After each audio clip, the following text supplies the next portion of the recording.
A pesquisa Territórios da Pobreza de Maceió propôs um estudo temporal sobre o que aconteceu desde 2003 nestes espaços, considerados aqui como favelas, vilas, loteamentos irregulares ou clandestinos, ocupações, conjuntos habitacionais degradados, abrigando população de baixa renda.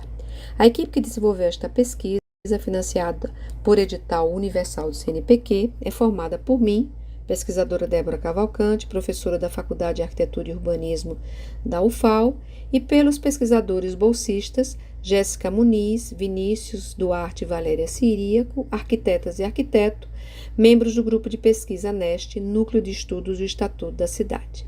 Em 2003, conversei com 75 moradores de favelas e conjuntos habitacionais sobre seu dia a dia em 3 territórios, levantando histórias de vida para minha tese de doutorado. Ao mesmo tempo, fiz 21 entrevistas com técnicos municipais de ONGs, assim como com lideranças comunitárias sobre as políticas habitacionais.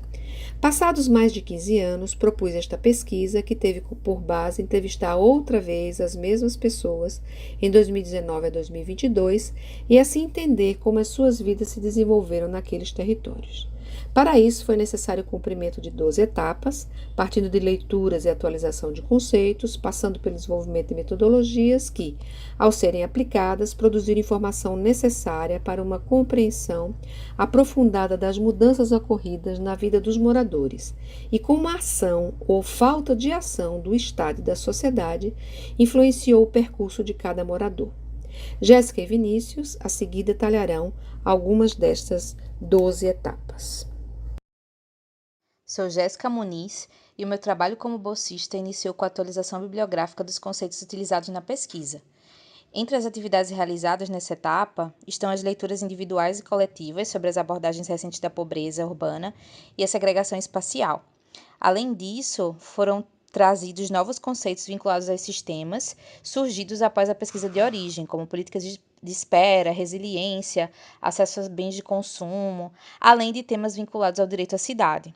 Como complemento dessa etapa, também foram realizados 7 grupos de leitura com os temas emergentes, através de plataformas de videoconferência, com a apresentação de artigos, filmes e capítulos de livro, com o objetivo de aprofundar os conceitos trabalhados na pesquisa e gerar novos debates.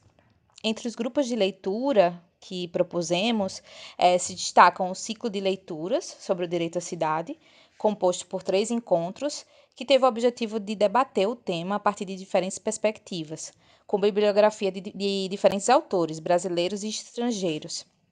Também fizemos a revisão das técnicas etnográficas e a inclusão de outras metodologias participativas, como a cartografia social e o mapeamento colaborativo, com o intuito de trazer novas abordagens para o planejamento urbano participativo. Além dessas atividades, iniciamos também a caracterização dos 3 assentamentos estudados, com a produção de fichas resumo, onde indica a localização desses assentamentos na cidade, dados socioeconômicos, detalhes sobre a infraestrutura urbana das áreas e também condições de habitabilidade e salubridade das moradias existentes. Ainda no escopo dessas atividades previstas no cronograma da pesquisa, fizemos as transcrições das entrevistas já realizadas e depois uma análise das informações e tabulação dos dados encontrados, além de um comparativo com as entrevistas de 2003. Essa etapa levou à confecção de um novo guia de entrevistas, com o qual buscou atualizar e aprofundar as discussões, descartando as que não faziam mais sentido na situação atual dos territórios. Sou Vinícius Duarte e participei da fase final do projeto, tendo início com a localização de entrevistados adicionais com a ajuda de moradores locais, utilização das fotografias e por telefone, o que possibilitou a realização de uma última leva de entrevistas.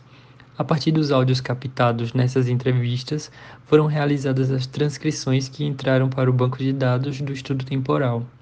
Posteriormente, foi elaborada uma ficha de estudo temporal que levou em consideração as 8 fases de vida que serviram como base para o estudo original. Essa ficha apresentou uma tabela para a comparação das 2 entrevistas de acordo com as fases de vida, bem como fotografias dos antes e depois dos entrevistados, mapeamento dos seus deslocamentos ao longo do tempo e demais informações consideradas relevantes. Foi realizada uma oficina para o preenchimento coletivo de uma ficha para que essa etapa fosse realizada com a ajuda dos colaboradores.